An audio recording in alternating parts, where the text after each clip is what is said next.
بسم اللہ الرحمن الرحیم۔ حضور صلی اللہ علیہ وسلم کا ارشاد ہے کہ روزہ آدمی کے لیے ڈھال ہے جب تک اس کو پھاڑ نہ ڈالے۔ کیا فرمایا؟ حضور صلی اللہ علیہ وسلم کا ارشاد ہے کہ روزہ آدمی کے لیے ڈھال ہے جب تک اس کو پھاڑ نہ ڈالے۔ ڈھال ہونے کا مطلب یہ ہے کہ جیسے آدمی ڈھال سے اپنی حفاظت کرتا ہے، اسی طرح روزے سے بھی اپنے دشمن یعنی شیطان سے حفاظت ہوتی ہے۔ ایک روایت میں کہ روزہ حفاظت ہے اللہ کے عذاب سے، ایک روایت میں ہے کہ روزہ جہنم سے حفاظت ہے۔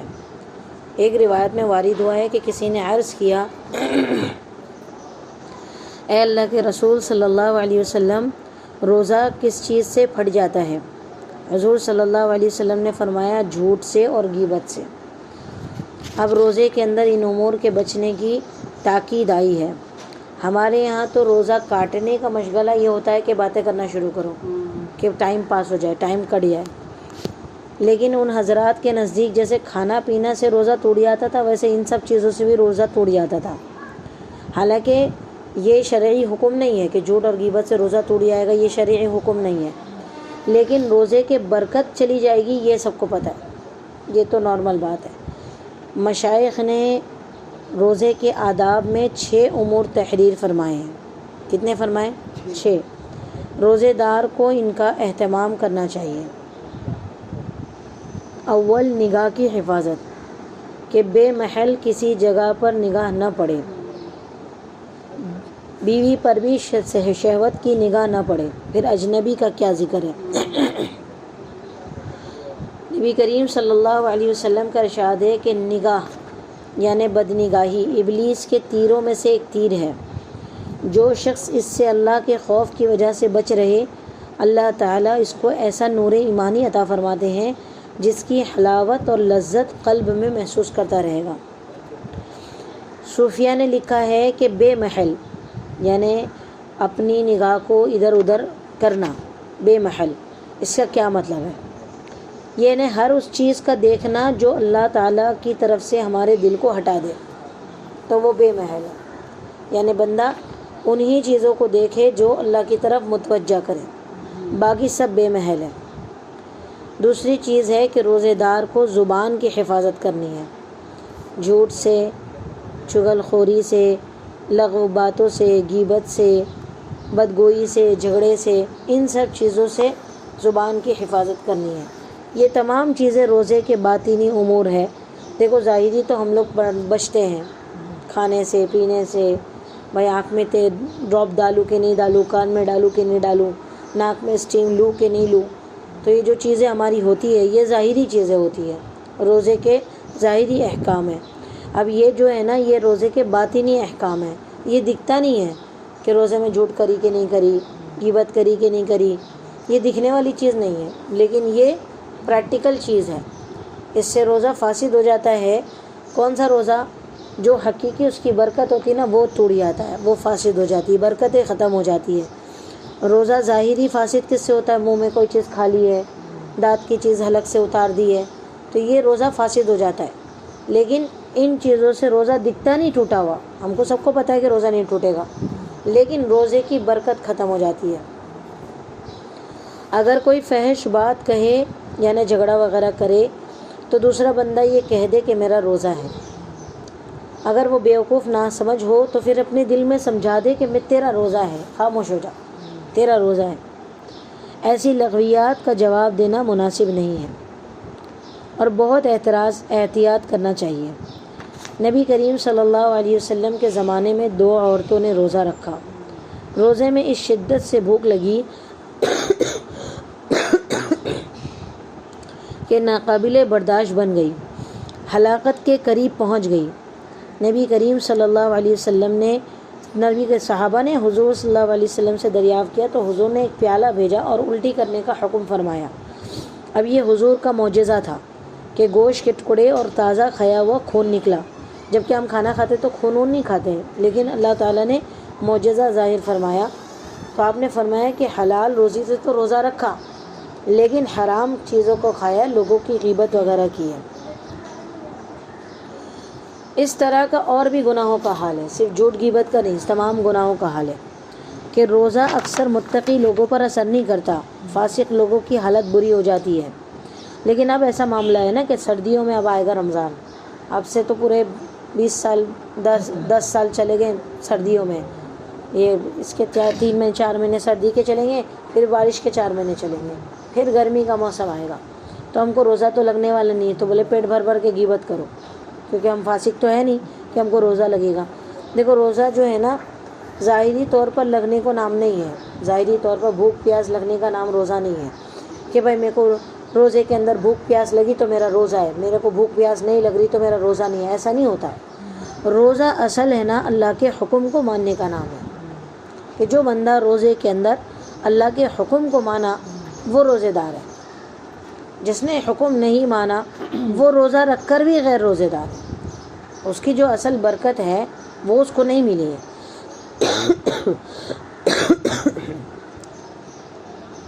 نبی کریم صلی اللہ علیہ وسلم نے ایک مرتبہ کچھ لوگوں کو دیکھ کر ارشاد فرمایا کہ دانتوں میں خلال کرو۔ انہوں نے عرض کیا کہ ہم نے تو کوئی گوشت کو چکھا بھی نہیں ہے۔ آپ نے فرمایا کہ فلاں شخص کا گوشت تمہارے دانتوں کو لگ رہا ہے، یعنی معلوم ہوا کہ اس کی غیبت کی ہے۔ اللہ تعالیٰ اپنے حفظ و امان میں رکھے۔ عوام تو کیا خواص بھی مبتلا ہے کہ جو لوگوں کو چھوڑ کر دنیا دار کہلاتے ہیں۔ دینداروں کی مجالس میں بھی غیبتیں ہوتی ہیں۔ نبی کریم صلی اللہ علیہ وسلم سے کسی نے دریافت کیا کہ غیبت کیا چیز ہے، غیبت کس کو بولتے ہیں؟ فرمایا کہ کسی کی پشت پر ایسی بات کرنی جو اسے ناگوار ہو، یعنی اس کے اندر موجود ہے اور پیٹھ پیچھے ایسی بات کر رہا ہے جو اس کو ناگوار گزرے۔ تو حضور نے کہا کہ اگر وہ بات موجود ہے، سائل نے پوچھا کہ اگر وہ بات اس کے اندر موجود ہے، حضور نے فرمایا کہ جبھی تو غیبت ہے، اگر وہ واقعتاً اس میں موجود نہیں ہے تو بہتان ہے۔ نبی کریم صلی اللہ علیہ وسلم کا گزر ایک مرتبہ 2 قبروں پر سے ہوا اور ان دونوں کو عذاب قبر ہو رہا تھا، ایک کو لوگوں کی غیبت کرنے کی وجہ سے اور دوسرے کو پیشاب سے احتیاط نہ کرنے کی وجہ سے۔ اب غیبت اور پیشاب سے احتیاط، بعض لوگوں کو یہ حدیث سوچ کر نا پیشاب میں وسوسے آنے لگتے ہیں، پیشاب کے بارے میں وسوسے آنے لگتے ہیں۔ مسئلہ کیسے آتا ہے کہ دیکھو پیشاب سے احتیاط کس کو بولتے ہیں کہ ہم لوگ اگر ٹوائلٹ باتھ روم میں گئے اور پیشاب کیا ہم نے، تو کبھی دھوتے وقت میں ہمارے ہاتھ میں پیشاب لگے اس کو دھو ڈالے، کوئی ضروری نہیں ہے کہ بندہ اس کے ہاتھ میں لگ ہی نہیں سکتی ہے، بھائی انسان ہے لگ جاتی ہے، کبھی کوئی ٹوائلٹ اور کمبوڈ جو اوپر ہوتا ہے اس کے اندر چھینٹے اڑ جاتے ہیں، بھائی دھو ڈالے ختم ہو گیا۔ ایسا ہوتا ہے بعض اوقات اتنا اس کا اسٹریس لیتے ہیں، اتنا دماغ پہ لیتے ہیں کہ وہ آپا وہ جگہ بولے قبر جہنم میں جلے گی، قبر میں جلے گی، اتنا نہیں ہے۔ ان لوگوں کے لیے ہے یہ عذاب جو پیشاب کرنے کے بعد دھلتے ہی نہیں ہیں، صفائی کرتے ہی نہیں ہیں، وہ لوگ اس کو چھوڑ دیتے ہیں۔ بعض اوقات ایسا ہوتا ہے کہ بھائی پیشاب کر کے وہیں دھوئے بغیر نکل جاتے ہیں، یہ عذاب ان لوگوں کے اعتبار سے، ہمارے اعتبار سے نہیں ہے۔ بعض لوگوں کے میسیجز آتے تھے کہ آپ ہاتھ سے دھونے میں کبھی تھوڑا سا کبھی لاسٹ میں نکل جاتی ہے، ہاتھ پہ لگ گیا میرے ہاتھ کو عذاب ہوگا، تو عذاب نہیں ہوگا، بچہ ہے چھوٹا، ابھی بچہ چھوٹا رہتا ہے، ہم اس کے پیمپر چینج کرتے ہیں تو وہ پیشاب کر دیتا ہے تو ہمارے ہاتھ میں بھی لگ جاتا ہے، کبھی بدن پہ بھی لگ جاتا ہے، تو اس کا مطلب یہ نہیں کہ عذاب ہوگا، اب وہ اس کو اسٹریس نہیں لیا جائے گا۔ حضور صلی اللہ علیہ وسلم کا ارشاد ہے کہ سود کے 70 سے زیادہ باب ہے، اور سب سے ہلکا یہ ہے کہ اپنی ماں سے زنا کرنا، اور بدترین سود یہ ہے کہ مسلمان کی آبرو ریزی کرنا، کسی مسلمان کی باتیں پھیلانا، یہ سب سے بدترین سود ہے۔ اللہ تعالی ہم سب کو محفوظ فرمائے۔ پھر اس کے بعد تیسری چیز روزے کا اہتمام، روزے دار کو اہتمام کرنا چاہیے، وہ کان کی حفاظت ہے۔ ہر مکروہ چیز جس کا زبان سے نکالنا ناجائز ہے اس کی طرف کان لگانا بھی ناجائز ہے، جیسے جھوٹ، جس طرح جھوٹ بولنا ناجائز ہے، غیبت سننا ناجائز ہے، بولنا ناجائز ہے، اس طرح سننا بھی ناجائز ہے۔ پھر اس کے بعد چوتھی چیز ہے باقی اعضاء بدن کا، مثلاً ہاتھ کا، پیر کا، ہاتھ کا ناجائز چیز پکڑنے سے، پاؤں کا ناجائز چیز کی طرف چلنے سے بچنا۔ اور افطار کے وقت پیٹ کا بھی کسی مشتبہ چیز سے کھانے سے بچنا. اب ہم کو پتہ نہیں کدھر کا چکن ہے، کہیں سے بھی اٹھا کے لے کر آ جاتے ہیں. اب تو بہت فروزن آئٹم ملتے ہیں، کہیں سے بھی اٹھا کے لے کر آ گئے بنا معلوم کیے کہ وہ حلال طریقے سے ذبح ہوا ہے یا نہیں ہوا ہے. ہم اس کو اٹھا کے کھا لیتے ہیں. بھائی فری ہو گئے ہم لوگ، آسانی ہوگی، لے تلو کھا لیے. جب تک ہمیں پکا یقین نہ ہو کہ یہ کہاں سے بنا ہے، یہ چکن کس طرح ذبح ہوا ہے، ہمیں اس سے احتیاط کرنی چاہیے. یا پھر ہم مسلمان مال میں سے، مسلمان دکانوں میں سے جا کے خریدیں. مسلمان دکانوں میں سے خریدنے کا یہی مسئلہ ہوتا ہے کہ ہمیں پتہ ہے کہ وہاں سے مسلم ہی ذبح کرے گا. کوئی مسلمان ہندو کی کمپنی سے لا کر سامان نہیں بیچنے والا ہے. اس کا اتنا تو ایمان موجود ہے. ابھی ڈی مارٹ وغیرہ ہوتی ہے جو آن لائن سسٹم ہوتا ہے، تو وہاں سے بھی چکن مٹن خریدنے سے احتیاط کرنا چاہیے، کیونکہ پتہ نہیں نا کہ مسلمان کہ ذبح کیا ہے کہ نہیں کیا ہے. بھائی دیکھو، ذبح کے اندر اگر بسم اللہ نہیں پڑا تو وہ حرام ہو جاتا ہے، وہ سیدھے سے حرام ہو جاتا ہے. تو مسلمان سے جا کر خریدنا یہ ضروری ہے ہمارے لیے، سمجھ میں. پھر دوسری بات یہ ہوتی ہے کہ چلو مسلمان کے یہاں سے ہم نے خرید کر لے کر آئے. اب ایسا ہوتا ہے کبھی ہم لوگ ہوٹل میں جاتے ہیں، اب ہوٹل میں چلے جاتے ہیں، ہندوؤں کی ہوٹل ہوتی ہے، تو وہاں پر ہم لوگ بالکل مٹن چکن نہیں کھائیں گے. وہاں پر احتیاط ہوگا کہ ہم فش آئٹم کھا سکتے ہیں یا پھر ویج کھائیں گے، تاکہ یہ روزے کا ہے کہ حرام مال سے افطار نہ کرے. اب پانچویں چیز یہ ہے کہ افطار کے وقت حلال مال سے بھی اتنا زیادہ نہ کھائے کہ پیٹ بھر جائے اور روزے کی غرض ہی فوت ہو جائے. اب یہ بات میں سمجھاتی ہوں میں کہ روزے کی غرض کیا ہے، قوت شہوانیہ اور قوت بہیمیہ. پھر اس کے بعد یہ ہے چھٹی چیز، پانچویں چیز ہو گئی. چھٹی چیز یہ ہے کہ روزے دار کو جس کا لحاظ رکھنا چاہیے کہ روزے کے بعد ڈرتے رہنا چاہیے کہ نہ معلوم یہ روزہ قابل قبول ہوا یا نہیں ہوا. یہ بھی چیز ضروری ہے روزے دار کے لیے. تو یہ ساری چیزیں 6 چیزیں بتائی گئی ہیں. اب ہم لوگ اس کو لائن سے سمجھتے ہیں، سیکھتے ہیں اور عمل کرنے کی نیت سے. مسئلہ یہ ہے کہ ہم لوگ ہے نا روزہ ظاہری چیزوں سے روکتے ہیں اپنے آپ کو کہ بھائی میں ظاہری چیزوں سے روزے کو روک رہی ہوں، لیکن باطن کو کہاں روکنا چاہیے یہ رہ جاتا ہے. دیکھو انسان ہے نا 2 چیزوں کا مجموعہ ہے. انسان 2 چیزوں کا مجموعہ ہے، ایک جسم ہے اور ایک روح ہے. جسم دکھتا ہے، روح دکھتی نہیں ہے. جس طرح جسم سر کے بال سے لے کر پیر کے ناخن تک جسم موجود ہے نا.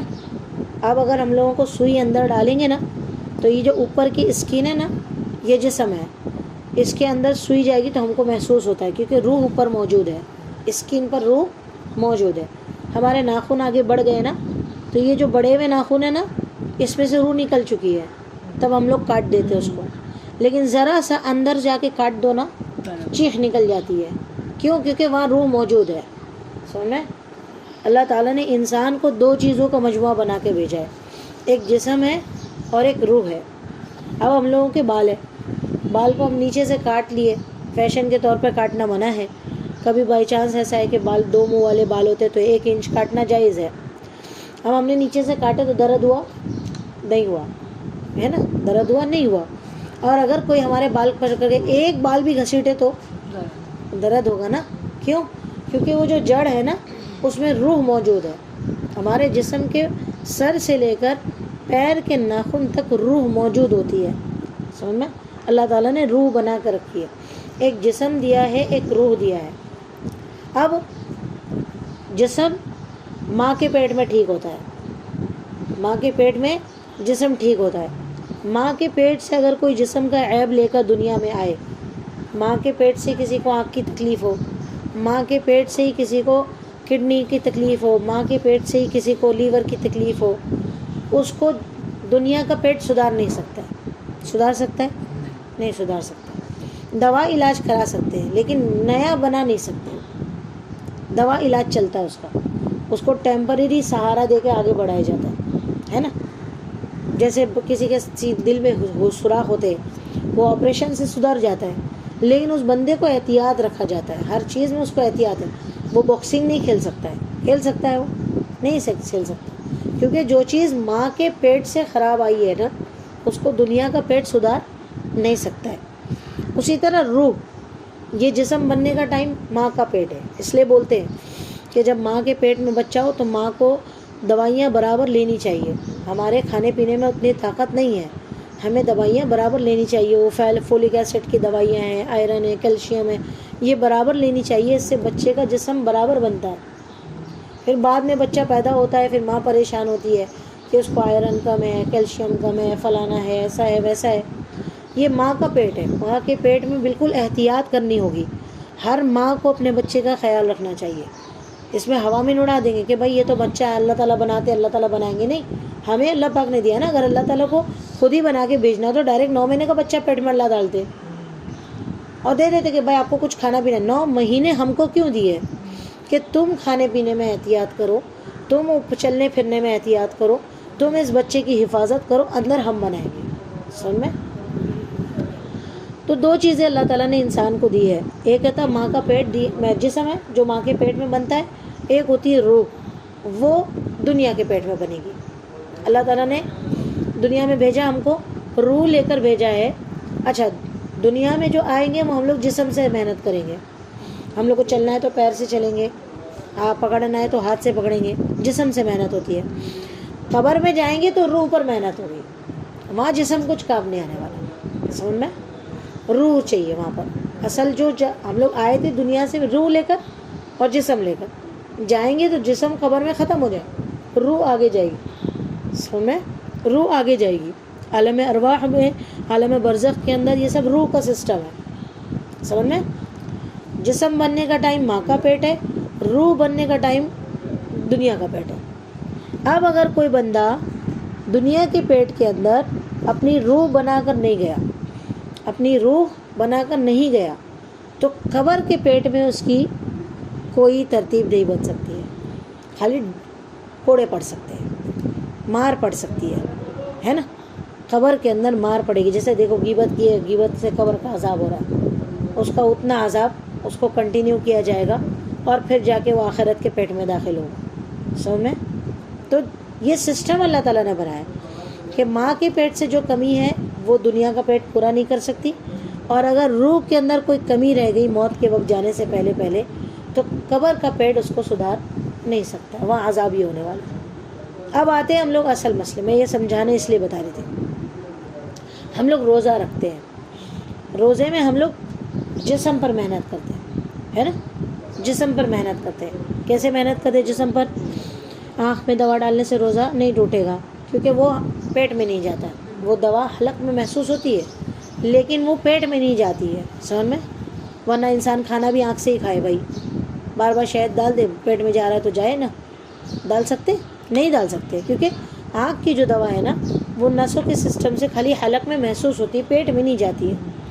پیٹ میں جانے کے لیے 2 راستے اللہ پاک نے بنائے، منہ اور ناک. مریض اگر بیمار ہوتا ہے تو ناک سے نلی لگائی جاتی ہے، آنکھ سے نہیں. سمجھ؟ لوگ بولتے ہیں کہ آپ حلق میں محسوس ہوتا ہے پھر بھی آپ بولتے ہو نہیں ٹوٹتا ہے. تو میں نے یہی بات سمجھائی کہ دیکھو آنکھ سے نا پیٹ میں نہیں جاتا کھانا، آنکھ سے پیٹ میں نہیں جاتا، حلق میں خالی محسوس ہوتا ہے، پیٹ میں نہیں جاتا. اگر وہاں سے راستہ پیٹ کا ہوتا نا تو ڈاکٹرز لوگ آنکھ کے اندر انجیکشن ڈالتے کہ بھائی جاؤ کھانا پیٹ میں جا رہا ہے. 2 راستے اللہ پاک نے کھانے کے بنائے، ایک منہ ایک ناک. تو یہ 2 طریقے سے کھانا اندر جاتا ہے. تو ہم لوگ جسم پر محنت کرتے ہیں. روزہ کس کا نام ہے؟ 3 چیزوں سے بچنے کا نام ہے، کھانے سے، پینے سے اور صحبت سے. تینوں سے بچنے کا نام ہے کہ بندہ صحبت سے بھی بچے. اگر روزے کے اندر کسی نے بھول کر بھی صحبت کر لی نا تو قضا بھی آئے گی اور کفارہ بھی آئے گا. ایسے کیسے یاد نہیں رہا؟ بھائی یہ کوئی چھوٹا عمل تو نہیں ہے نا کہ انسان بھول جائے. کھانے پینے کا عمل بھول سکتا ہے، سمجھ میں؟ لیکن ایسا ہے کہ اگر اس کو واقعتاً یاد نہیں رہا اس کا بہت بڑا مسئلہ ہے، وہ الگ چیز ہے. نارمل مسئلہ میں سمجھا رہی ہوں. سمجھ میں؟ مسائل اپنے ساتھ جو پیش ہے وہ بات کی بات ہے. سمجھ میں؟ ایک نارمل بتا رہی ہوں کہ کھانے سے، پینے سے اور صحبت سے رکنا. کھانا کسی نے جان بوجھ کے کھا لیا تو قضا بھی آئے گی، کفارہ بھی آئے گا. پینا اگر کسی نے جان بوجھ کے کھا لیا تو قضا بھی آئے گی، کفارہ بھی آئے گا. اور اسی طرح صحبت، یہ بھی قضا بھی آئے گی اور کفارہ بھی آئے گا.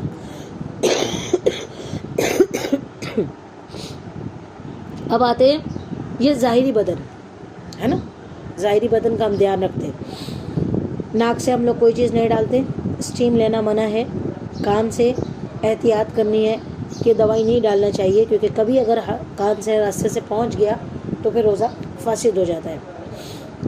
اب یہ سارے راستوں سے ہم بچتے ہیں، لیکن ایک روح ہے.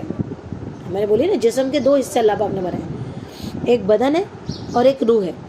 تو بدن پہ محنت کی ہم نے روزے کے اندر، بہت محنت کر رہے ہیں الحمدللہ. صبح سحری سے پہلے اٹھ جاتے ہیں، سب کے لیے تیاری کرتے ہیں. اچھا رمضان کے اندر دیکھو ہم کو غصہ نہیں آتا ہے. عام دنوں میں بچی اگر کالج جانے والی ہو، اسکول جانے والی ہو، اور وہ اگر نہیں اٹھ رہی ہے تو کیا کرتے ہم لوگ؟ دھلائی کرتے اس کی، چلاتے اس کو، ہے نا، کہ تم لوگ اٹھتے نہیں ہو، جا میں اب نہیں بنا رہی تیرے، جا تو خود ہی اپنے ہاتھ سے بنا کے جا، ہے نا. لیکن سحری میں ہم لوگ کیا کرتے؟ اٹھاتے، پیار محبت سے اٹھاتے، کیونکہ اس کا روزہ نہ چلا جائے. غصے کے اندر ہم وہ سحری چھوڑ دے گی تو اس کو کہیں روزہ نہ لگ جائے پورا دن بنا سحری کا، پورے بھوکے رہنے سے کہیں اس کو روزہ نہ لگ جائے. تو دیکھو ہم لوگ بھی ایک ہے، غیر رمضان میں بھی ہم ہی ہیں، رمضان میں بھی ہم ہی ہیں. غیر رمضان میں بھی بچے اٹھتے نہیں، رمضان میں بھی اٹھتے نہیں. لیکن رمضان میں ہمارا غصہ کنٹرول ہو جاتا ہے، ہوتا ہے نا، کیونکہ وجہ یہ ہے کہ ہم سحری کے نہیں کھانے کی وجہ سے ہم کو اس کی بھوک پیاس کا دھیان ہے، دن بھر کے اس کی بھوک پیاس کا دھیان ہے. اور اللہ تعالیٰ نے اسی طرح ہم کو روح بنانے کا حکم دیا ہے، ہم کو روح بنانے کا حکم دیا ہے کہ دیکھو جس طرح تم رمضان المبارک میں ظاہری چیزوں سے بچ جاتے ہو، ظاہری چیزوں سے بچ جا رہے ہو، تم اپنے ہاتھ سے ہی کھانا بنا رہے ہو، الگ الگ ڈشز بنا رہے ہو، لیکن چکتے نہیں ہو. لوگ آج تو عام طور پر عورتیں کیا کرتی ہے؟ چک لیتی ہے. شوہر غصہ ہوگا، بھائی شوہر، ظالم شوہر کی اجازت ہے شریعت میں. اور ظالم شوہر کس کو بولتے پتہ ہے؟ ظالم شوہر کس کو بولتے ہیں؟ ہمارے تمہارے کسی کے شوہر ظالم نہیں ہیں. ہاں بالکل اپنے شوہروں کا خیال نہیں کرنا. ظالم شوہر اس کو بولتے ہیں کہ جو کھانا خراب ہو تو وہی کھانا پھینک دے یا تو پھر عورت کو مارنا شروع کر دے، اس کو بولتے ظالم شوہر. اور ہمارے یہاں تو یہ تصور ہے کہ ہم اس حد تک شوہر کو برداشت ہی نہیں کر پائیں گے، ہاں شوہر ہی چھوڑ کے چلے جائیں گے. یہ ہمارے یہاں تو تصور ہے. پہلے کے زمانے، لیکن نہیں، پہلے کے زمانے اور ابھی کے زمانے کی بات نہیں. مسئلہ سمجھانے کی چیز ہے کہ دیکھو ظالم شوہر اس حد تک شریعت نے اجازت دی کہ آپ کو اس کو سہنا ہوگا. سمجھ میں؟ شریعت یہ کہتی ہے کہ تھوڑا صبر کرو. ہاں اس کا گناہ اس کے سر پر ہے، وہ اگر مار رہا ہے، وہ اگر ظلم کر رہا ہے تو طلاق لینے کی اس حد پر اجازت نہیں ہے. اس سے آگے جائے نا پانی، بولے نا، اس سے آگے جائے نا، اگر سر کے اوپر پانی گیا تب اجازت ہوتی ہے، کہ جب تم سے نہیں برداشت ہو پھر اجازت ہے. لیکن ہمارے تمہارا سسرال، ہمارا تمہارا میکا، یا ہمارے تمہارے ماں باپ یا بچے یا شوہر اتنے ظالم نہیں ہیں. لوگ آپ سسرال کی وجہ سے تھوڑا سا چک لیتے ہیں پھر تھوک دیتے ہیں، تو یہ چکنا جائز نہیں ہے. اپنے سسرال کی وجہ سے اپنی آخرت کیوں خراب کرتے ہو؟ اپنا روزہ کیوں خراب کرتے ہو؟ ہے نا. بعض اوقات میں اسٹارٹ میں جب میرے بہت نمک آگے پیچھے ہوتا تھا نا، تو رمضان کے اندر میں نا ایک ریمائنڈر لگاتی تھی کہ ہر 5 منٹ میں نمک کا ریمائنڈر بجے کہ ہاں میں نے نمک ڈالا کہ نہیں ڈالا، اور پھر اس کو ڈال کر پھر میں وہ ریمائنڈر بند کرتی تھی کہ ہاں بھائی ڈال دیا ہے. پھر ایک بار کا احتیاط ہو جاتا کہ چکنے کی ضرورت نہیں ہوتی ہے. تو یہ عادت ہونی چاہیے نا، یہ چیز بنانی چاہیے کہ مجھے اپنی جنت بنانی ہے، میرا روزہ ظاہری طور پر بھی کسی بھی کمی کا شکار نہ ہو، میں اچھے طریقے سے روزہ رکھوں. اب آج تو یہ تو ہم لوگوں کا ظاہری احکام ہے کہ ہم لوگ منہ میں حلق میں پانی نہ جائے، حلق کے اندر پانی جاتا ہے. ہم لوگ باقاعدہ باتھ روم میں پانی نل کے پاس وضو کرتے ہیں، لیکن حلق میں اتارتے نہیں، اتارتے، اپنے آپ کو محفوظ کرتے.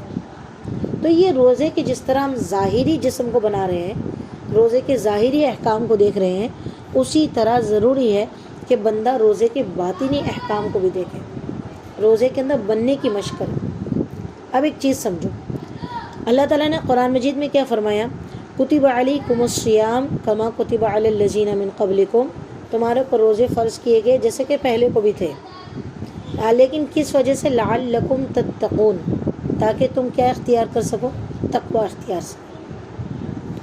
یعنی قرآن مجید اللہ تعالیٰ نے 3 آیت بتائی ہے روزے کے بارے میں. اس میں 3 میں کیا تذکرہ آیا ہے؟ پہلا تو تقوی آیا، دوسرا شہر رمضان الذی انزل فیہ القرآن، قرآن رمضان کو قرآن سے نسبت ہے دوسرا.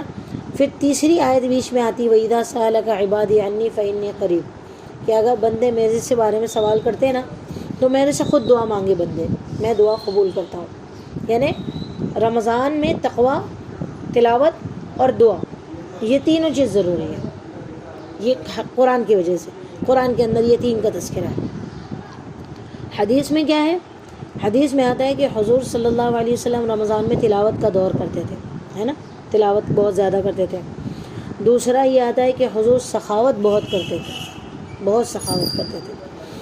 اور تیسرا یہ آتا ہے کہ حضور عبادت کے اندر بہت مشقت اٹھاتے تھے، رمضان میں بھی اور غیر رمضان میں، نفل عبادت. دیکھو حضور ہے نا، فرض ہے نا ہلکی پھلکی پڑھتے تھے، فرض نماز ہے نا حضور ایک دم ہلکی پھلکی پڑھتے تھے، بہت ہلکی پھلکی پڑھتے تھے، مختصر پڑھتے تھے، اس میں لمبی لمبی دعائیں نہیں پڑھتے تھے. حضور نفل نماز اپنا اکیلے کھڑے ہو کر پڑھتے تھے نا، اس میں آپ لمبی لمبی نماز پڑھتے تھے. بعض روایتوں میں 5 پارے پڑھتے تھے، ہے نا. تو اب یہ 6 چیزیں ہمارے پاس، عبادت، تلاوت، سخاوت، دعا، اور اس کے بعد ایک چیز ہے کہ تقوی. ابھی عبادت، تلاوت، سخاوت یہ تو میں نے پچھلے ہفتے بتا دی تھی، تلاوت قرآن بھی بتا دی تھی. اب آتے ہیں ہم لوگ تقوی سیکھیں گے. تقوی روزے کے باطنی آداب، تقوی کس کو بولتے ہیں؟ اب ایک اللہ کے ولی ہے، انہوں نے کیا کہا کہ تقوی کس کا نام ہے؟ تقوی اس چیز کا نام ہے کہ جو چیز بندے اور اللہ کے درمیان آڑ آ جائے نا، جس چیز سے، اس چیز کو چھوڑ دینا، یہ تقوی. بندہ اللہ سے دور ہو جائے نا، اس چیز کو چھوڑ دینا، یہ تقوی ہے. اب کس چیز سے بندہ دور ہوتا ہے اللہ سے؟ گناہ سے.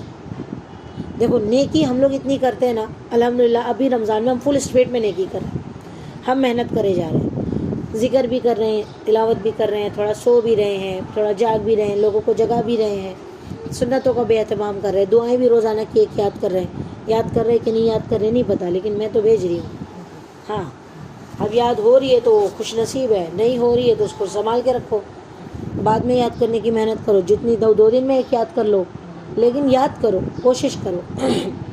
دیکھو ہم لوگ ہیں نا، جب تک ہمارا دماغ کو یوز نہیں کریں گے نا، تب تک استعمال نہیں ہونے والا، دماغ استعمال نہیں ہونے والا، وہ ہمارا حافظہ کمزور ہی رہنے والا ہے. کیوں؟ ہمارا حافظہ دیکھو ساری چیزوں میں کتنا چلتا ہے نا، گھر کی صفائی میں بھی چلتا ہے، کچن کی صفائی میں چلتا ہے، کچن کے پکانے میں چلتا ہے، گھر کے کپڑوں میں چلتا ہے نا. ہم کو پتہ ہے نا کہ ابھی میرے بیٹے کا کپڑا سلانے کے لیے دی تھی، میں نے ٹیلر کو پہلے کہا تھا کہ اس کپڑے میں پہلے بڑے والے کا نکالنا، پھر 4 نمبر والے کا کپڑا نکالنا. اب میں نے کہا اگر نہیں ہونا تو 4 نمبر کا ہم لوگ نہیں بنائیں گے، لیکن بڑے والے کا بننا ہے اس میں وائٹ کپڑے میں. اب اس بندے نے پہلے 4 نمبر والے کا نکال لیا. اب پھر میسج کرتا ہے کہ آپا بولے 1 میٹر اور کپڑا بھیجو. میں نے کہا کپڑا ہی نہیں تھا، تبھی تو بولی تھی بڑے والے کا نکالنا. پہلے میں نے لکھ کر دیا تھا کہ بڑے والے کا پہلے نکالنا ہے، پھر اس کے بعد 4 نمبر والے کا نکالنا، کیونکہ 4 نمبر والا چھوٹا ہے، سادہ کپڑا پہنے گا تو بھی چلے گا، لیکن بڑے والے کو ضروری تھا مسجد کے لیے. اب میں نے کہا میں کہاں سے لاؤں گی، چھوڑو اب کیا کر سکتے ہیں. تو یہ مسئلہ ہوتا ہے کہ ہم لوگ کا دماغ، ہمارا دماغ اس بات میں کتنا پاورفل رہتا ہے نا کہ ہم لوگ 5 بچوں کے کپڑوں کو بھی سیٹنگ میں دیکھ سکتے ہیں. ہم لوگ 5 بچوں کی کپڑوں کی سیٹنگ ہے، یہ چیز کی سیٹنگ ہے، کس کا کیا بچا ہے، کس کا کیا وہ ہے، سب معلوم ہے نا. جب اتنا دماغ ہے ہمارے پاس تو ہم دعا کیوں نہیں یاد کر سکتے؟ کر سکتے ہیں نا.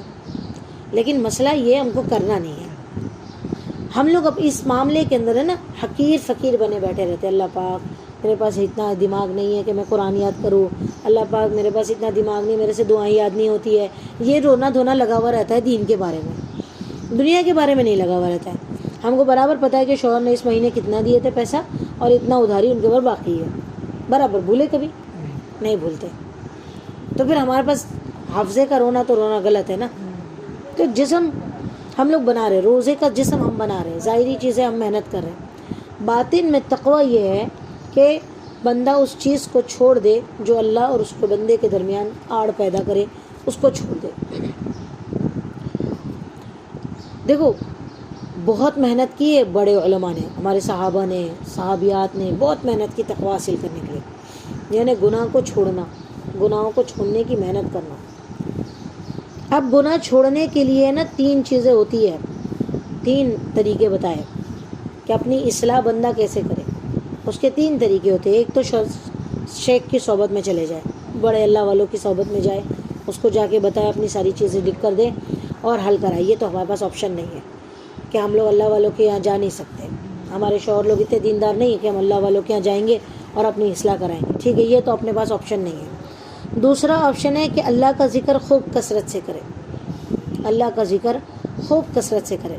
اب اس کو سمجھنے کا ہے کہ اللہ کا ذکر کس کو بولتے ہیں، تسبیح پڑھنے کو نہیں بولتے۔ معلوم پڑا ہم تو اتنے سال سے تسبیح پڑھ رہے ہیں، پھر بھی جھوٹ نہیں چھوٹتا ہے، پھر بھی غیبت نہیں چھوٹتی ہے۔ تو اللہ کا ذکر کا مطلب ہوتا ہے کہ اللہ تعالیٰ کی یاد ہمارے دل میں ہو، ہمیں اللہ تعالیٰ ہر چیز میں یاد آئے، ہم دن بھر اللہ کا تذکرہ کریں، ہمیں پتہ ہو کہ ارے نہیں جھوٹ تو اللہ تعالیٰ نے منع کیا ہے نا، میں بچوں گی، میرے کو بالکل بھی جھوٹ نہیں چاہیے، گھر میں غیبت نہیں ہونی چاہیے، نہ غیبت سنوں گی میں کسی کی۔ تو یہ اب دیکھو یہ پریکٹس سے آئے گا، اس کو بولتے ہیں اللہ تعالیٰ کی یاد۔ اچھا پھر اس پہ بھی اگر یہ نہیں آ رہا ہم سے، تو تیسرا اور آخری طریقہ ہمارا آپریشن سسٹم کا ہے۔ بولے نا جب بچہ نہیں ہوتا نارمل ڈیلیوری سے تو پھر ڈاکٹر آپریشن کرتی ہے، تو یہ ہمارا آپریشن سسٹم یہ کہ ہم قبر کو یاد کیا کریں، مرنے کو یاد کیا کریں کہ مجھے مر کر جانا ہے، اس سے گناہ جلدی چھوٹ جاتے ہیں۔ سمجھ میں؟ گناہ ہمارے جلدی چھوٹ جاتے ہیں۔ تم دیکھو نا کتنے لوگ ایسے ہیں جو پچھلے سال رمضان میں ہمارے ساتھ تھے، اب اس سال نہیں ہے، اس سال وہ ختم ہو چکے، جا چکے، دنیا سے چلے جا چکے۔ کتنے لوگ ہیں، نظر دوڑاؤ، کتنے لوگ تھے جو ہمارے بہت قریبی تھے لیکن ان کو بیماریاں لگ چکی ہیں، وہ اس سال روزہ بھی نہیں رکھ پا رہے ہیں نا۔ تو یہ جو چیزیں ہیں نا، یہ محنت کرنے کی چیز ہے۔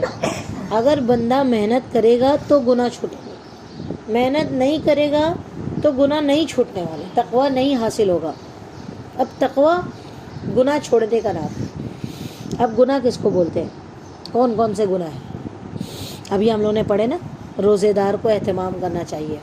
پہلی چیز زبان کی حفاظت، دوسری چیز کان کی حفاظت، تیسری چیز آنکھ کی حفاظت، چوتھی چیز اعضائے بدن کی حفاظت، پانچویں چیز حلال کمائی سے پیٹ بھرنا، حلال کمائی کھانا، اور چھٹی چیز کہ قبولیت کی دعا کرتے رہنا، ہے نا۔ یہ 6 چیزیں ہم لوگوں نے پڑھے۔ اب آتے ہیں ہم لوگ، پہلی چیز ہے زبان کی حفاظت۔ یہ روح بنا رہے ہم لوگ، روزے کی روح بنانے کی محنت کر رہے ہیں۔ دیکھو ظاہری روزہ ہم نے بہت اچھا رکھا ہے، ہم لوگ سمجھتے ہیں ہمارا روزہ ہے، لیکن کہیں اللہ تعالیٰ کے یہاں پر سوائے بھوک پیاس کے کچھ نہ ہو۔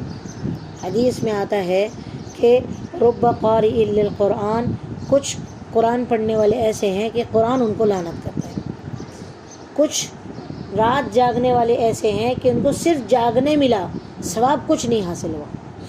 وہ رات کو جاگے، عبادت کرے، لیکن جاگنے کے علاوہ ان کے رجسٹر میں کچھ نہیں لکھا گیا، عبادت کا ثواب ہی نہیں ملا۔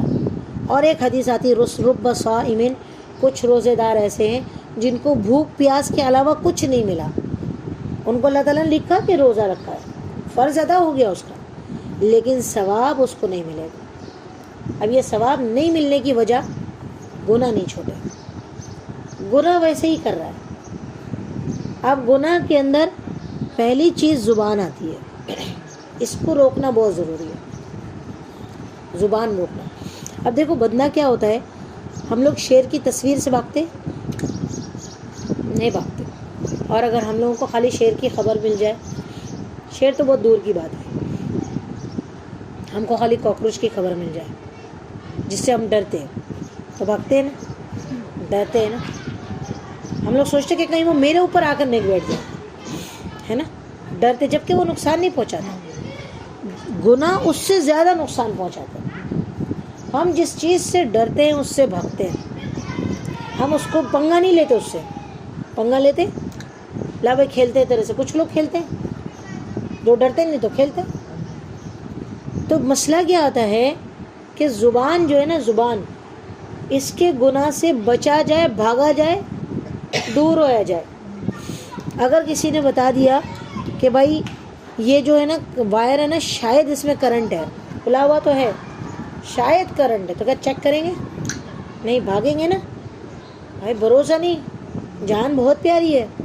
تو روزے کی روح بھی بہت پیاری ہونی چاہیے کہ ہم ظاہری روزہ رکھ رہے ہیں نا، ماشاء اللہ 12 گھنٹے کا ہم روزہ رکھ رہے ہیں، صبح سے لے کر مغرب تک کے 12-13 گھنٹے بنتے ہیں، ہم افطاری کرتے ہیں، بہت بھوکے رہتے ہیں، سب کچھ رہتے ہیں، تو ہم اپنی زبان کی حفاظت کیوں نہیں کر سکتے؟ اچھا، روزے کے اندر تو روزہ لگتا ہے اس لیے چپ چاپ رہتے ہیں، افطاری کی بات خوب کرتے ہیں، پھر فون لگاتے ہیں، پھر اس کو فون اس کو فون. بھائی ہم بچتے کیوں نہیں ہیں گناہ سے؟ اس کی ایک ہی وجہ یہ ہوتی ہے کہ ہم ہلکا سمجھتے ہیں، ہم اس کو ہلکا سمجھتے ہیں کہ ارے کچھ دیر باتیں ہی کر لی نا میں نے. نہیں، رمضان مشق کا مہینہ ہے، ہماری تربیت کا مہینہ ہے. یہ صرف روزہ رکھنے کا مہینہ نہیں ہے، صرف عبادت کرنے کا مہینہ نہیں ہے، یہ ہمیں سکھانے آیا ہے کہ ہم گناہ سے کیسے بچیں. سمجھ میں؟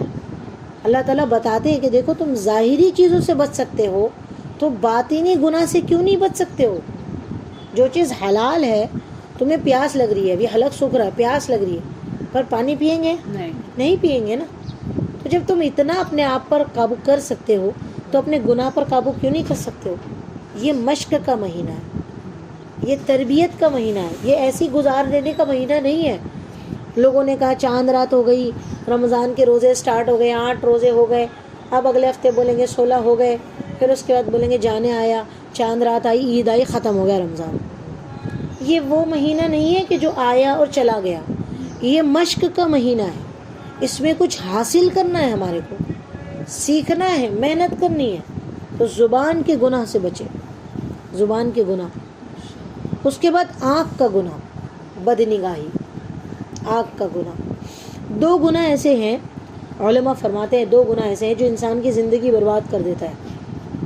ایک بد نگاہی جو انسان کے جسم کے گناہوں کے اندر شہوت کو برباد کر دیتا ہے. ظاہری بات ہے جتنا بد نگاہی کرے گا اتنا شہوت خراب ہوگی اور اتنا وہ اندر سے برباد ہوگا. دوسرا بدگمانی.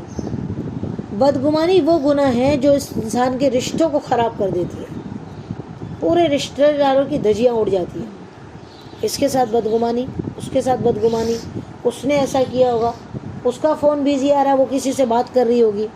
اس کو چھوڑو، چھوڑو، اپنے آپ کو محنت کرو، خوب محنت کرو، اتنی محنت کرو کہ بھائی مجھ سے بدنگاہی. اچھا، یہ صرف رمضان کے لیے نہیں ہے، یہ مشق کا مہینہ ہے. ابتدا کرو، رمضان بعد اور محنت کرتے چلو. نہیں چھوٹتی ہے تو یہ سوچو کہ میں نے اس کے بارے میں بدنگاہی کی، بدگمانی کی، برا سوچا، اور اگر اللہ تعالیٰ نے مجھ سے پوچھ لیا کہ اس تو نے کیوں برا سوچا تھا. اب دیکھو اس کی مثال بتاتی ہوں. ہم لوگ نماز پڑھ رہے، ٹھیک ہے، نماز پڑھ رہے، پیچھے سے کوئی مار رہا ہم کو. اب معلوم نہیں ہے کون مار رہا، غصہ آ رہا ہے، یا پھر ہم لوگ ٹرین میں ہے یا راستے میں کہیں سے جا رہے، پیچھے سے کسی نے لکڑی ماری، غصہ آیا، بہت غصہ آیا. پیچھے پلٹ کے دیکھے کہ کوئی نابینا شخص تھا، تو کیا ہوا؟ فوراً غصہ ٹھنڈا ہو گیا نا. وجہ کہ بھائی ہم کو اس کی معذوری کا حکم معلوم پڑ گیا کہ وہ معذور ہے، اس کے لگ گیا. یا ہم نماز پڑھ رہے تھے، پیچھے سے معلوم پڑا بچہ ہم کو پیٹ رہا تھا، تو ہمارا غصہ کافور ہو گیا کہ بچے کو دیے لافا، جو دیا وہ لافا ان کا مطلب وہ تو گیا، وہ تو بہت زیادہ بے وقوف ہے. یعنی ہم لوگ اپنے نفس پر قابو پا سکتے ہیں، ہے نا، ہم اپنے نفس پر قابو پا سکتے ہیں. تو ہم لوگ بدنگاہی اور بدگمانی کرتے وقت کیوں قابو نہیں آ سکتا؟ میں نے کسی کے بارے میں بلا گمان کیا، جس نے مجھے آ کے میرے بارے میں بتایا کہ آپا وہ دیکھو آپ کے بارے میں بتا رہی تھی. اب وہ آپ کے بارے میں بتاتی، میں کیوں گمان کروں؟ مجھے کیا پتا وہ کیا بتا رہی تھی، وہ کیا سسٹمیٹیکل بتا رہی تھی، مجھے نہیں معلوم نا. وہ کیوں بولی تھی، وجہ کیا تھی بولنے کی، مجھے نہیں پتا نا. ہم بات کو دبا دیں، ٹھیک ہے کوئی بات نہیں نا، کری تھی نا. بس یہ سوچے کہ میں اگر بدگمانی نہیں کروں گی تو اللہ تعالیٰ مجھے ثواب دیں گے، میرا دماغ فری رہے گا. ہمارا کیا ہوتا معلوم، ہمارا کیا حال ہے، اگر ہم لوگ بدگمانی کو صحیح طریقے سے بات نہیں کر دیے، بات کر کے ہم لوگ کسی اور کو دے کر بدگمانی، ہم شانت ہو جاتے ہیں، ریلیکس ہو جاتے ہیں، ورنہ ہمارے دماغ میں کھچڑی پکتی رہتی ہے.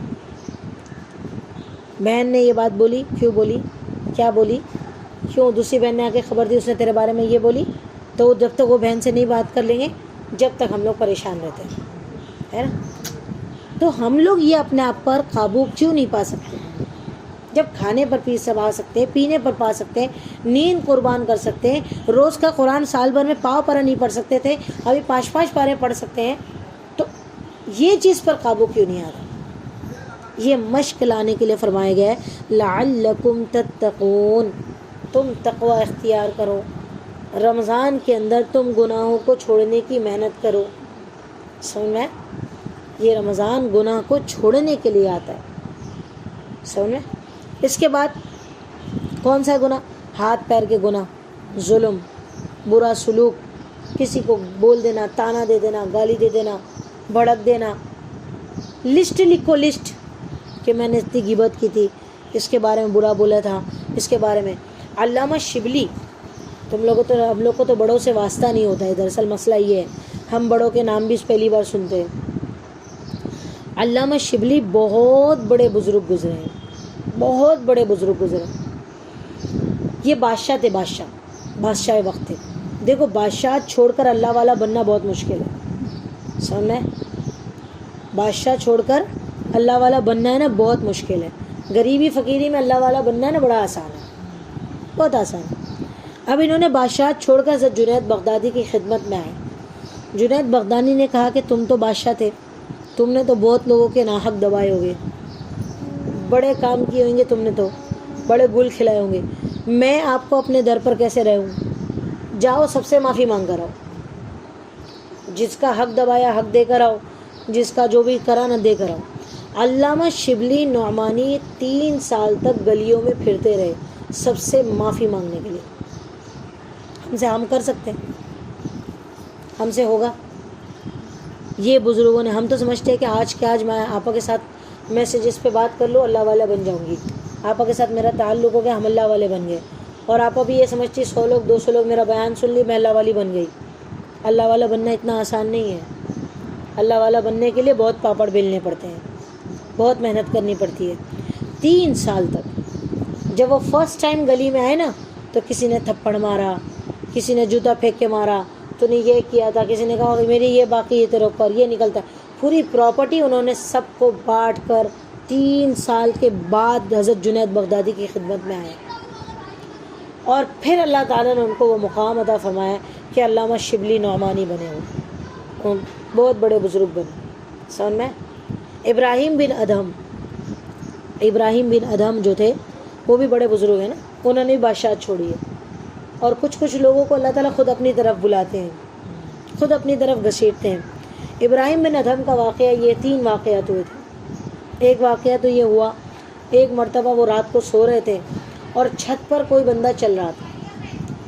انہوں نے بلایا کہ کون چل رہا ہے؟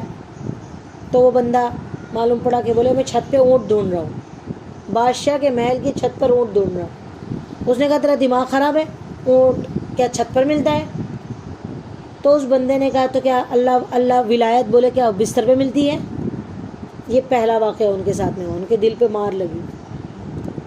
دوسرا واقعہ یہ ہوا کہ ان کا بستر جو ہے نا گلاب کے پھول سے بچھایا جاتا تھا.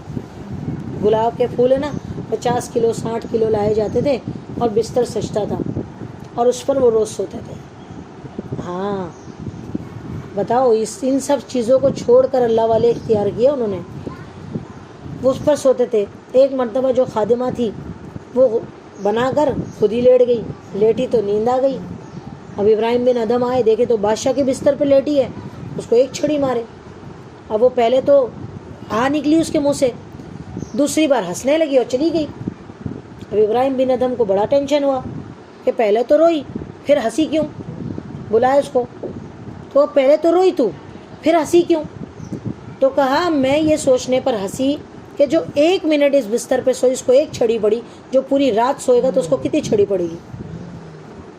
یہ پہلے کے بزرگوں کی خادمائیں بھی اللہ والے ہوتی تھی. سمجھ میں؟ یہ دوسرا واقعہ تھا.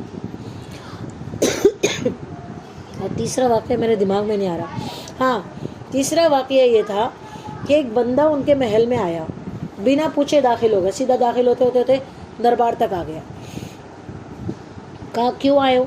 تو کہا یہ تو سرائے مسافر خانہ ہے. تو کہا کیسے مسافر خانہ ہے؟ یہ تو بادشاہ کا محل ہے. تو کہا کیسے بادشاہ تو؟ تیرے سے پہلے کرسی پہ کون بیٹھا تھا؟ تو کہا میرا باپ. اس سے پہلے کون بیٹھا؟ اس کا باپ.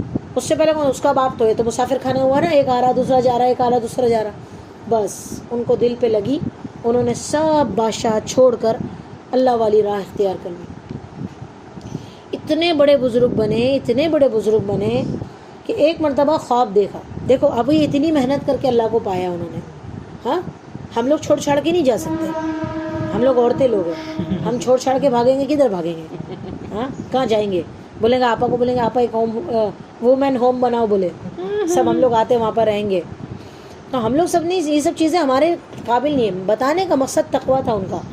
ایک مرتبہ انہوں نے خواب دیکھا، ایک فرشتہ ان کے سرانے بیٹھا ہوا ہے، دو فرشتے باتیں کر رہے ہیں. تو فرشتے نے کہا کہ یہ کون ہے لیٹا ہوا؟ تو کہا یہ ادھم کا بیٹا ابراہیم ہے. دوسرے نے پوچھا کہ اچھا یہ ابراہیم ہے، یہ اللہ والا ہے؟ تو کہا نہیں اللہ والا تو نہیں ہے. تو کہا کیوں اللہ والا نہیں ہے؟ تو کہا اس نے نا دکان میں سے کھجور خریدا، اور کھجور خریدنے کے بعد ایک نیچے کھجور گری ہوئی تھی، اس نے اٹھا کر اپنی تھیلی میں ڈال دیا. دکان والے سے پوچھا نہیں کہ وہ کھجور کس کی تھی. اس کی وجہ سے اس کو ولایت نہیں مل رہی ہے. اب بتاؤ. اب ان کی آنکھ کھلی، وہ کھجور لی اور فوراً دکان پہ جا کے واپس کیا. پھر دوسری بار خواب دیکھا، وہی فرشتے دیکھا. تو کہا اس نے کھجور واپس کر دیا نا، اللہ پاک نے اس کا ولایت کا مقام واپس کر دیا ہے. بتاؤ ایک چھوٹی سی حقوق العباد، چھوٹا چھوٹا حق ہم لوگ آرام سے ضائع کر دیتے. ہم یہ سوچتے ہیں کہ سامنے والا نہیں کرتا ہے نا، میں کیوں کروں؟ اس کی باری ہے نا، اس کو کرنے دو. بھائی تجھے اپنی جنت کمانی ہے، تو اپنے باطن پر محنت کر. حدیث میں یہ ایک بزرگ فرماتے ہیں تقویٰ یہ ہے کہ جیسے تم اپنے ظاہر پر محنت کرتے ہو، باطن پر بھی محنت کرو. پھر یہ جو متقی بنتا ہے بندہ، پھر اللہ تعالیٰ فرماتے ہیں وَمَن يَتَّقِ اللَّهَ يَجْعَل لَّهُ مَخْرَجًا، جو تقوی اختیار کرے گا اللہ اس کے لیے راہیں کھول دیتے ہیں. وَيَرْزُقْهُ مِنْ حَيْثُ لَا يَحْتَسِبُ، اس کو ایسی جگہ سے روزی دیتے ہیں جہاں سے اس کا گمان بھی نہیں ہوتا. وَمَن يَتَّقِ اللَّهَ يَجْعَل لَّهُ مِنْ أَمْرِهِ يُسْرًا، ہر کام میں اللہ آسانیاں پیدا فرماتے ہیں. کس کے لیے؟ یہ گناہ کا چھوڑنے والے کے لیے. تب آج یہ عزم کرنا ہے کہ ہم لوگ پورے رمضان المبارک میں تقوی پر محنت کریں گے. دیکھو رمضان آئے گا بھی اور چلا بھی جائے گا، فٹافٹ آیا ہے فٹافٹ چلا جائے گا، اور بہت جلدی جاتا ہے، اور اگلے سال بھی آئے گا چلا جائے گا. مجھے اس رمضان میں فائدہ ہوا نہیں ہوا، یہ میرے کو محنت کرنی ہے. میرے اندر اللہ کا دھیان آیا نہیں آیا، یہ مجھے محنت کرنی ہے، یہ چیز محنت کرنی ہے. پیٹ جو ہے نا، پیٹ ہمارے پیٹ کو خالی رکھنے کا مقصد یہ تھا کہ ہماری قوت ٹوٹے. دیکھو نا ہم لوگ ڈاؤن فیلنگ کر رہے ہیں نا، افطاری تک ہم لوگ کتنی ڈاؤن فیل ہو جاتے ہیں نا، رات میں اور ہو جاتے ہیں.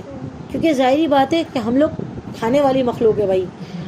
ہاں ہم لوگوں کو روزے تو بھاری ہی پڑتے ہیں، ویسے بھی کھانے پینے والے لوگ ہیں ہم لوگ. صبح اٹھے تو ناشتہ، پھر 12 بجے چائے، پھر شام کو ناشتہ، پھر کھانا آگے پیچھے ہو جائے تو ہمارا غصہ آ جاتا تھا. آتا ہے کہ نہیں ہے؟ ہم لوگ 4 بجے کھانا کھانے والے لوگ ہیں، اگر 5 بج جائے تو ہاں غصہ آ جاتا ہے. تو غصہ کیوں آتا تھا؟ کیونکہ ہماری روٹین چینج ہوئی. ابھی غصہ آ رہا ہے افطاری تک کے گالی دیتے ہیں مؤذن صاحب کو کہ بھائی ابھی تک آیا نہیں ہے، کیا معلوم کدھر رہ گیا. ہاں نہیں نا، کیونکہ وجہ یہ ہے کہ بھائی وہ چیز بھائی ان کا اپنا ٹائم پر ہی دے گا اذان ہو. تو یہ غصہ نہیں آنے کی وجہ یہ ہے کہ ہم لوگوں کو اس بات کا یقین ہے کہ بھائی یہ ابھی دے گا، اذان دے گا، اذان ہوگی، مغرب سب کی ہوگی، افطاری سب کی کرنی. تو ہمارا غصہ کافور ہو جاتا ہے. تو یہی چیز ہم کو سامنے والے کے ساتھ بیہیو میں بھی کرنا ہے کہ اگر اس نے میرے ساتھ برا سلوک کیے تو یہ اس کا اپنا مسئلہ تھا، میں اپنے آپ کو کیوں خراب کروں، میں اپنے آپ کو کیوں برباد کروں، ہے نا. تو یہ رمضان المبارک کے اندر ہمیں ساری چیزوں پر محنت کرنی ہے. کریں گے محنت انشاءاللہ. غیبت ہے، جھوٹ ہے، ایک دوسرے کی برائی ہے، ناشکری، اللہ کی ناشکری، اللہ تعالیٰ کی ناشکری نہ کرے، یہ بھی گناہ ہے جو ہمارے اندر موجود ہے. کسی کے کپڑے نہیں سلے ہیں، کسی کی چیزیں نہیں آئی ہے، وہ اندر سے ایک دم ناشکری. ابھی تو وہ ہم لوگ تو وہ عمر کے اس حصے پر آ گئے ہیں کہ ہم لوگوں کو کچھ اتنا ہے نہیں، بچوں کی عید ہوتی ہے، لیکن ناشکری کا جذبہ نہ ہو، شکر گزاری پیدا کرو. اللہ تعالیٰ نے اتنی نعمتیں دی ہے، تو ایک ایک گناہ کو پکڑو اور اس پر محنت کرو. اور پھر آخری ایک چیز آتی ہے کہ ڈرتے رہنا ہے کہ پتہ نہیں میرا روزہ قبول ہوا کہ نہیں ہوا. اور یہ چیز ہم ڈھیٹ لوگ ہیں. اچھا، دونوں چیز خراب ہے، دونوں چیز خراب ہے. ایک، ہم لوگ بہت زیادہ ڈرنا کہ نہیں پتہ نہیں آپا، بعض اوقات ایسا ہوتا ہے نا کہ لاسٹ میں میسیجز آتے ہیں، آپا پتہ نہیں اللہ نے قبول کیا ہوگا روزہ، مجھے تو بہت ڈر لگتا ہے، پتہ نہیں میرے روزے قبول ہوئے کہ نہیں. یہ غلط ہے، یہ بھی ناشکری ہے. ڈرتے رہنا ہے لیکن لیول پہ ڈرنا ہے. ایک دم زیادہ رونا دھونا کہ نہیں پتہ نہیں قبول ہوا ہی نہیں ہوگا، پتہ نہیں میرے کتنے گناہ ہوئے ہوں گے. نہیں، ڈرنا بھی میں نے کل سمجھائی تھی تفسیر میں پرسوں کہ خوف اور خشیت میں یہی فرق ہے. اللہ تعالیٰ سے محبت کی بنا پر ڈرنا ہے. بچہ دیکھو گھر صاف کرتا ہے، ہم نے اس کو بول کے کہ گھر صاف کر، اب اس میں اس کا ایک کانچ کا کپ ٹوٹ گیا ہے تو وہ ڈرتا ہے، لیکن اس کو کہیں نہ کہیں محسوس ہے کہ پورا گھر صاف دیکھے کہ ممی خوش ہو جائے گی، ہے نا. تو ہم اگر پورے روزے کے سارے آداب اختیار کریں تو اگر کچھ چیز مسٹیک ہو گئی ہم سے، تو پھر مسٹیک ہو گئی تو اللہ تعالیٰ معاف کریں گے نا. تو ہمیں اللہ تعالیٰ سے یہ امید رکھنی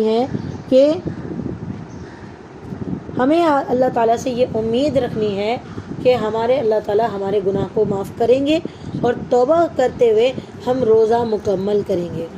ہر روزے میں اللہ تعالیٰ سے توبہ کریں گے کہ اللہ ظاہری گناہ بھی کر لیتے ہیں، جان بوجھ کر بھی کر لیتے ہیں، بھول سے بھی کر لیتے ہیں، لیکن ہم سے گناہ ہو جاتے ہیں، ہم چھوڑنا چاہتے ہیں.